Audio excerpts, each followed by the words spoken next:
4 روز و یک اویله در نویه باباجان غفورов ولایت سوخت بعد استعمال خورش کنسرو خودساخت زهرآلود شدند و به بیمارخانه انتقال یافتند. حادثه روز 9 دکامبر رخ داده است.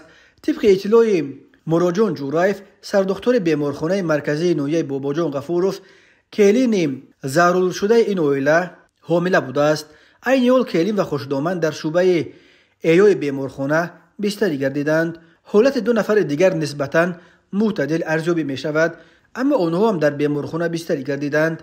زهرآلود شوی 4 روز و یک خانواده در حالی است که یک روز پیش از این حادثه 8 دکامبر سال 2023 مرکز نظارت دولتی سانیتاری و اپیدمیولوژی ولایت سوخت برای پیشگیری از زهرآلود شوی ساکنان آگاهنامه نشر و پهن کرده بود.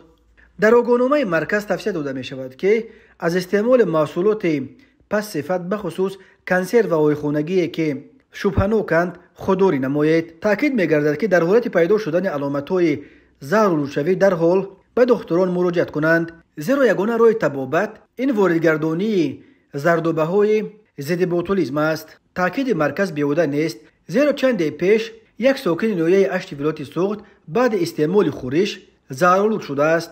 یادآور می‌شویم که از آغاز سال در ولایت سوخت 3 حالت گرفتاری به زهرآلود شوی به قید گرفته شده، در نتیجه 3 نفر به هلاکت رسیدند.